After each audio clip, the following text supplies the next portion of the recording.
কেন নার্সিসিস্টদের জন্য অন্য কাউকে ধন্যবাদ বলা কঠিন?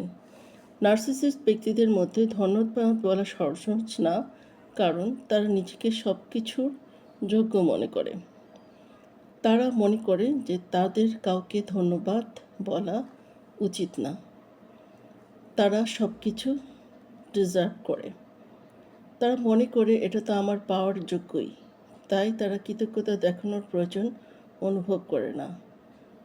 নার্সিসিস্ট ব্যক্তি সবসময় অন্যকে নিয়ন্ত্রণ করতে চায়, তাই ধন্যবাদ বলা মানে অন্যের অবদান স্বীকার করা, নিজের নিয়ন্ত্রণ অন্যের কাছে দিয়ে দেওয়া, যেটা তারা কখনোই করতে চায় না। নার্সিসিস্ট ব্যক্তি অন্য মানুষকে নিজের চেয়ে অযোগ্য মনে করেন, তাই কাউকে ধন্যবাদ বলা মানে তার যোগ্যতার স্বীকৃতি দেওয়া, যেটা তারা কখনোই পছন্দ করেন না। একজন নার্সিসিস্ট ব্যক্তি যে কোনো মূল্যে তার ইগো রক্ষা করেন। ধন্যবাদ বলাকে তারা এইভাবেই দেখেন যে কাজটা আমি একা পারিনি, কাজটা আমাকে অন্য মানুষের সাহায্য নিয়ে করতে হচ্ছে। যেটা বুঝতে হবে যে একজন নার্সিসিস্ট ব্যক্তির জন্য ধন্যবাদ বলা এবং অন্য মানুষের ধন্যবাদ বলার মধ্যে পার্থক্য আছে।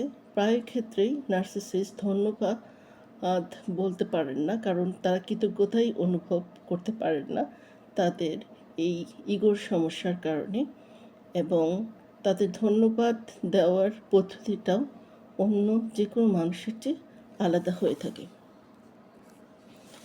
একজন নার্সিসিস্ট ব্যক্তি কিভাবে ধন্যবাদ দেন, যে কিছু উদাহরণ দিচ্ছে, যেমন ধন্যবাদ, অবশেষে তুমি একটা কাজ ঠিকমতো করতে পারলে। অথবা এভাবে বলেন, ধন্যবাদ, তবে করতে করতে তোমার অনেক দেরি হয়ে গেল, দেখা যাক আদৌ কোনো উপকার এর থেকে আসে কিনা। ধন্যবাদ, তোমার ক্ষমতা অনুযায়ী তুমি চেষ্টা করেছ। ধন্যবাদ, তবে আমার ভাইয়ের মতো নিখুঁত হয়নি। ধন্যবাদ, জীবনে প্রথম তোমার কাছ থেকে কিছু পেলাম। এটা আসলে কোনো ধরনের ধন্যবাদ নয়, এটা অপমান। এখন এই ধরনের পরিস্থিতিতে আপনি কি করবেন, কি করবেন না?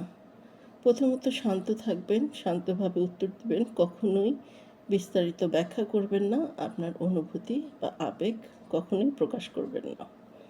যেমন আপনাকে যদি বলা হয়, ধন্যবাদ, অবশেষে তুমি একটা কাজ ঠিকমতো করতে পারলে, আপনি বলবেন, এটা জেনে ভালো লাগছে যে এটা আপনার কাজে এসেছে। ধন্যবাদ, তবে তোমার করতে করতে অনেক দেরি হয়ে গেল, দেখা যাক কোনো উপকার আসে কি না। আপনি বলবেন, দেরি হলেও আমি আশা করছি এটা আপনার কাজে আসবে।